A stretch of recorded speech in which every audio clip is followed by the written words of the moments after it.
자, 지난 48시간 동안 주식시장을 들썩이게 만든 진짜 이야기는 과연 뭘까요? 지금부터 저와 함께 그 핵심을 파고들어 보시죠. 지난 48시간 동안 시장을 정말 크게 뒤흔든 사건이 있었는데요. 과연 뭐였을까요? 궁금하시죠? 힌트를 좀 드리자면요.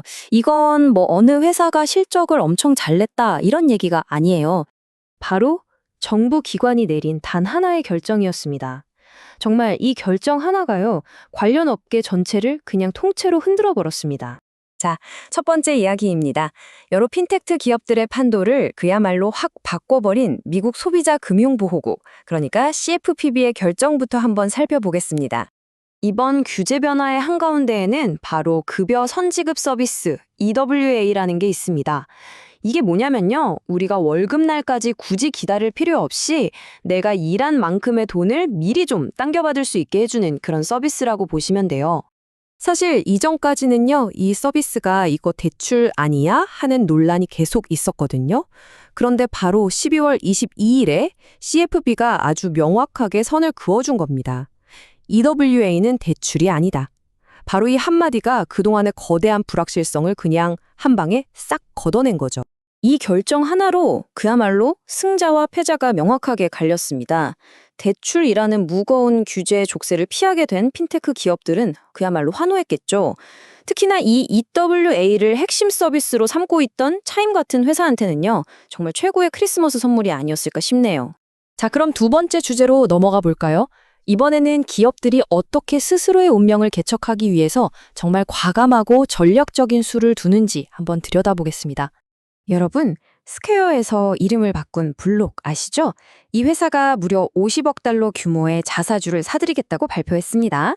이게 무슨 뜻이냐면요, 회사가 시장에 대고 우리 주식 지금 이 가격은 말도 안 되게 싼 겁니다 라고 외치는 거나 마찬가지예요. 그만큼 앞으로의 성장에 대한 자신감이 엄청나다는 거죠. 부동산 시장에서도 아주 툰 움직임이 포착됐습니다. 프롭테크 기업이죠. 오픈도어가 서비스 지역을 미국 거의 전역으로 확대하겠다고 발표했어요. 이건 시장 점유율을 확실하게 잡기 위해서 아주 공격적인 승부수를 던진 겁니다. 때로는요, 막 치고받고 싸우는 것보다 오히려 손을 딱 잡거나 아니면 오래된 갈등을 해결하는 게 훨씬 더 강력한 전략이 될 때가 있습니다. 스트리밍의 강자 로쿠는 파트너십을 더 단단하게 만들었고요. 디즈니는 오랫동안 끌어왔던 법적 분쟁을 시원하게 마무리하면서 미래 성장의 걸림돌을 싹 치워버렸습니다.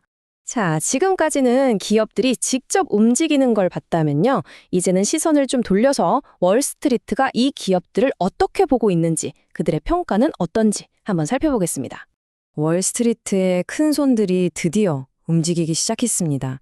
예를 들어 바클레이스는 로빈후드에 대해서 아주 긍정적인 전망을 내놨고요. 모건 스탠리는 레모네이드의 잠재력을 다시 보기 시작했어요. 이렇게 등급을 올리는 건요, 시장의 투자 심리에 그야말로 불을 확 지피는 역할을 하죠. 그런데 이 중에서 가장 눈에 띄는 평가는 단연 뱅크 오브 아메리카에서 나왔습니다. 헬스케어 기술 기업인 독시미티의 주가가 지금보다 무려 88%나 더 오를 수 있다, 이런 분석을 내놓은 거예요. 와, 이건 정말 대담한 예측 아닌가요? 이런 긍정적인 신호는요, 그냥 애널리스트들의 보고서에서만 끝나는 게 아닙니다. 진짜 중요한 건 실제 거대 자본, 우리가 흔히 말하는 스마트 머니가 움직이고 있다는 거예요. 예를 들면 요즘 아주 빠르게 성장하고 있는 커피 체인, 더치브로스 있죠? 여기에 새로운 기관 투자자들이 대거 들어오고 있다는 게 딱 포착이 됐습니다. 하지만 여러분, 이렇게 높은 성장 뒤에는 늘 혹독한 검증이 따라오기 마련입니다. 바로 이게 저희 네 번째 주제, 성장과 성장통에 대한 이야기입니다. 폭발적인 성장의 아주 좋은 예시, 바로 에너지 드링크 시장의 셀시어스를 한번 볼까요? 이 회사는요, 시장 평균보다 거의 2배나 빠르게 크고 있어요.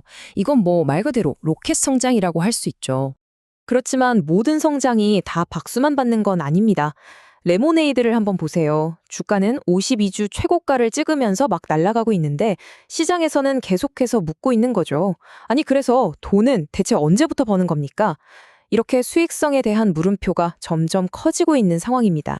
이런 성장과 규제 사이의 팽팽한 긴장감은 인스타카트 사례에서 아주 잘 드러납니다. 야심차게 AI를 이용해서 가격을 책정하는 시스템을 도입했거든요. 그런데 소비자 단체랑 규제 당국의 압박이 너무 거세지니까 결국 12월 22일에 이 테스트를 중단할 수밖에 없었던 거죠. 혁신이 현실이라는 벽에 딱 부딪힌 셈입니다. 성장통은 또 다른 방식으로도 나타나는데요. 의료기기 업체인 인모드 같은 경우엔 주가가 떨어질 거다에 베팅하는 공매도 물량이 계속 늘고 있어요. 그러니까 이 회사의 미래를 밝게 보는 쪽과 어둡게 보는 쪽 사이에 아주 팽팽한 힘겨루기가 시작된 거라고 볼 수 있습니다. 자, 그럼 지금까지 살펴본 이 48시간의 격동 속에서 우리가 딱 붙잡아야 할 핵심 포인트는 과연 무엇일까요? 한번 정리해볼까요? 이번 주 시장을 움직인 4가지 핵심 동력은 바로 이겁니다. 첫째, 규제의 힘. 둘째, 기업의 자신감.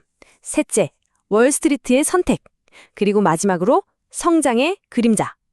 이 4가지 키워드만 딱 기억하셔도 시장의 큰 흐름을 읽는데 정말 큰 도움이 되실 겁니다.